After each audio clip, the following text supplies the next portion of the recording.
whilst we think. Good morning. Oh, I say.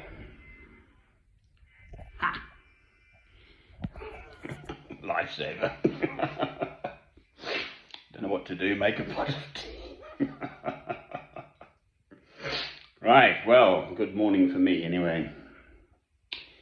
So, let there be light. Evil.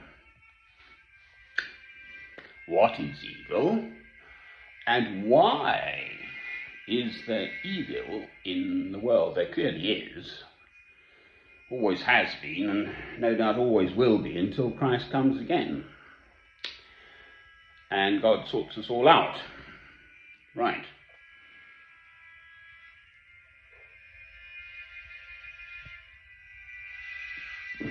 I used to be the best physics student my school had ever had many years ago. I'm now 64 years old.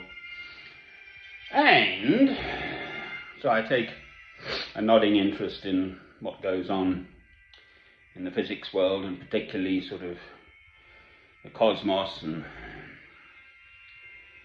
deep space and I don't know, all that stuff.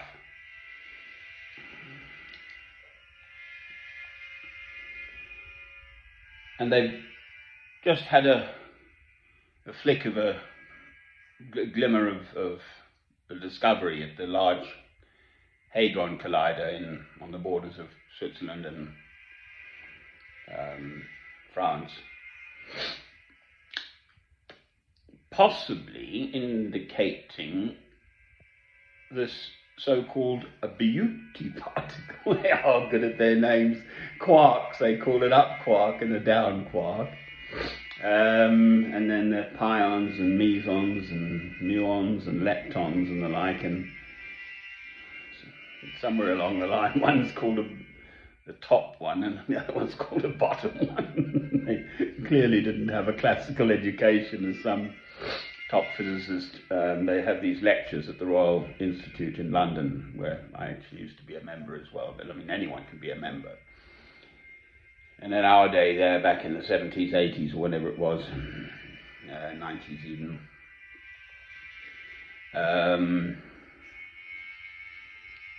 you used to go to something called the Friday evening lecture, and the men had to dress in black tie, dicky bows and all that, white shirt, very civilized. But it's the same lecture room that Faraday, who was the sort of founding father, I think, of the Royal Institute, electricity, electromagnetism and all of that. It's the same lecture room with the same sort of big desk table affair.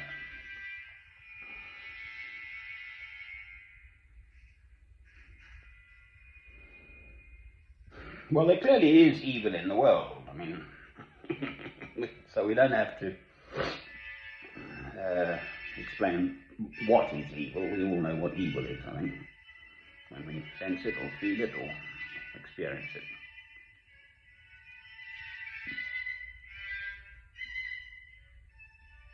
At the simplest, most basic level, from the Lord's Prayer, Our Father, which art in heaven, hallowed be thy name. Thy kingdom come, thy will be done, in earth as it is in heaven. Give us this day our daily bread, and forgive us our trespasses, as we forgive them that trespass against us. And lead us not into temptation, but deliver us from evil. So, from the Lord's Prayer, my take on that is God's the boss. That's also, as a Christian, I mean, that's it. That's absolutely fundamental. As the boss, so he was before the Big Bang. I'm the Alpha and the Omega. He was, he is, he will be.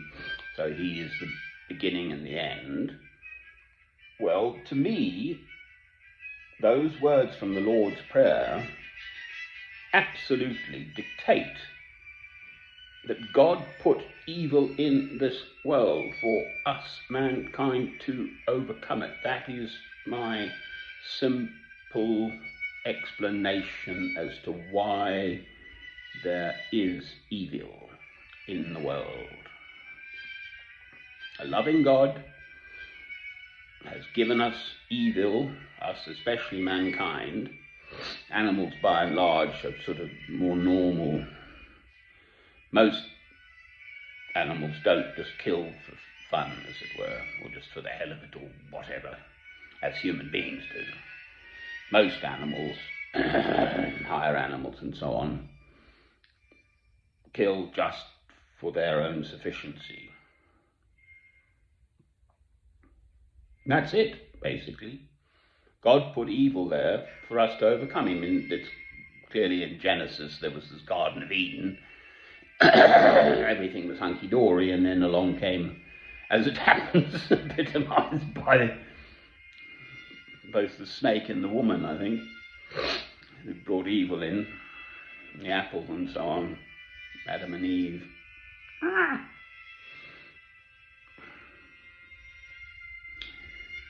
Skating on thin ice there. Genesis to me is an allegory. It's a beautiful allegory of how the Jewish religious elders sort of tried to explain the universe as they knew it.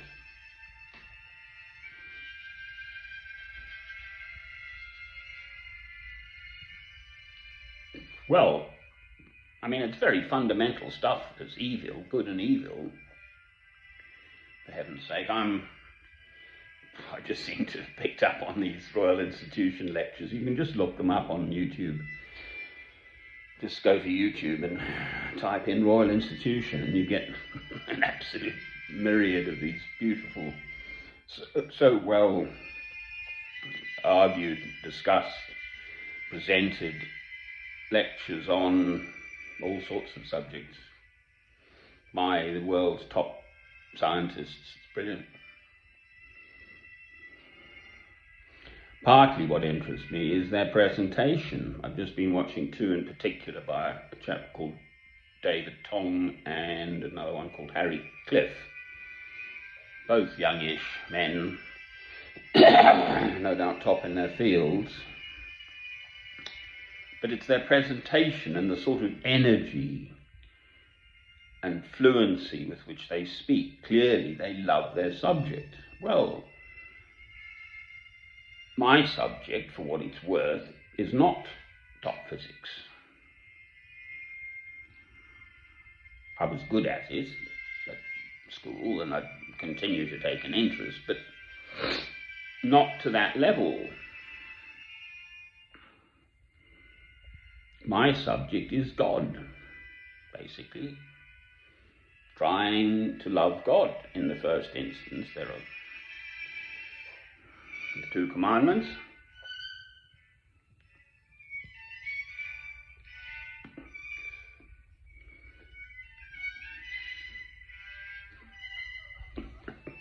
Got to put it down, I can't do it with... Why can't Christians smoke? Why aren't we allowed to smoke or drink? Well, I smoke and I drink and I love women, so it probably makes me very bad, whatever it might be, but I am a Christian. That's ancient, that's fire. That's like fire in the forest. Ancient cavemen lighting fire for both light, heat, warmth, and cooking and so on. So that's fire and smoke. Christ turned water into wine. So in moderation, alcohol is, as far as I'm concerned, an absolute sine qua non. And the world would not go on turning if we didn't have men and women. The women to bear the children. So, as far as I'm concerned, that's the end of that one. 2 commandments. Love God, and then love your neighbour as yourself. And it's an ongoing, daily process, this question of love. Take up your cross and follow me each day. Well, there is evil, and we, us, the band of brothers and sisters of all Christians of all time, since Christ came into the world and showed us the way, all Christians who exist now are carrying that light of Christ, overcoming evil. The jolly old devil, however you perceive him, whatever it is, the fallen angel or whatever it is,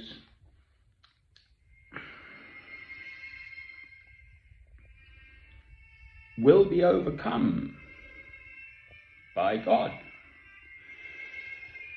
And it's through the overcoming that we, I believe, come closer to God. So we sort of need, I'm just in this earth now, I'm not some magical, mystical saint of the past or spirit or something. I'm just an ordinary human being who's had a pretty rotten personal life. For what it's worth, as my son committed suicide at the age of 18, but I didn't know him from the age of 15 months. His mother had been sexually abused by her own father, and it was all my fault. So it's a horrid story. 30 years of my life, getting on for 31 since I met her.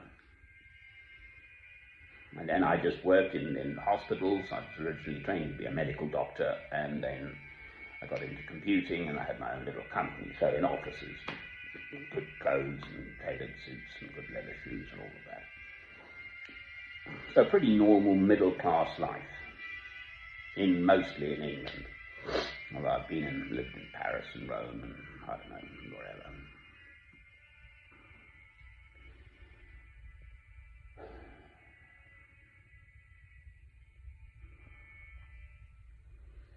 Well, there's evil in small ways. You know, we can do the lesser thing or the better thing, and we know the difference. Little children know. You know, just watch them. Little Johnny pulls little Mary's pigtail, and little Johnny jolly well knows he's done it. Little Mary pinches his bum, and she knows she's done the wrong thing. They know from ever such a young age, little ones. Why is it the adults can't see this any longer? For me, in my lifetime, the 2 wars in Iraq, utterly evil by the West for our oil, our Western oil, to keep control over it. The indiscriminate slaughter of tens of thousands of innocent Iraqi citizens by the West, America, Mr. George W. Bush, and my country, Britain, Mr. Tony Blair, and the people who voted both of those men back into power. That's the bit that really hurts. I left this country, England. I couldn't stand it in the summer of 2005. I just applied for my visa to India, as it happens. I couldn't leave soon enough. When Mr. Tony Blair got voted back into power in my country, I'm British. My father fought on the Somme in the First World War for the Royal Norfolk's King's Lynn. First World War. My mother's brothers in their kilts in the Second World War, and so on and so on. I actually was training to be a pilot through the Royal Air Force, so if he ever comes on the media now, that awful little man, Mr. Tony Blair, I absolutely switch it off. Awful little man. But the fact is, we went along with it. The country went along with it. How do you think Hitler managed to do what he did? Because the Germans liked their employment and so on. He was Chancellor from 1933, Hitler.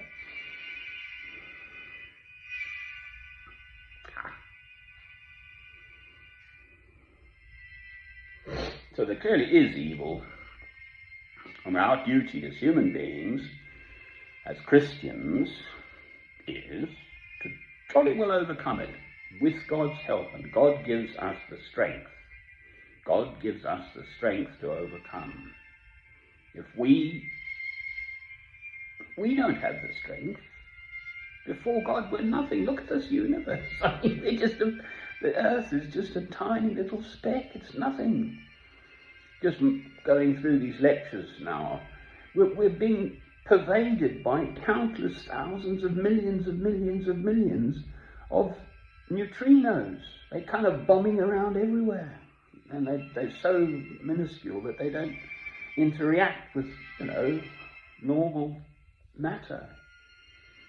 95% of the universe is either dark matter or dark energy, and these top physicists haven't got a clue what it is really. I mean, they call it the beauty particle. They don't know what it is really. They're looking for it. Well, just turn to God. None of us will ever be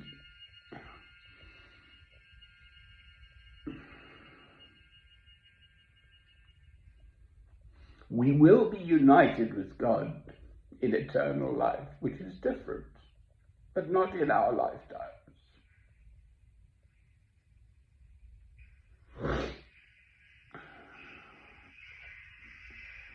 That, for what it's worth, is the slow movement, the Adagio of Beethoven's Late String Quartet, number 15, played by the Alban-Berg Quartet. So, evil, overcoming evil, well, there has to be, if it's all hunky-dory in paradise, well, it's too easy, isn't it? I mean, that's my sort of simplistic take on it, but it's not so simplistic. I think it is a sound rationalization of the world in which I live. There clearly is evil. Well, what? An all omniscient, omnipresent God didn't create the whole universe then? Well, he either did or he didn't, and as far as I'm concerned, he did. Therefore, God created evil, right? And then why? The reason why is because it gives us something to overcome. If your life is just swimming along, everything's fine, you've got money in the bank, well, sadly, so many people forget about God then when they're going swimming along, and then along comes a difficulty of suffering and so on. Oh, God, help. Well, I've always known this and felt this. Turn to God when you're up, when you're strong, and everything's going well. Don't forget God then. Anyway, evil clearly exists.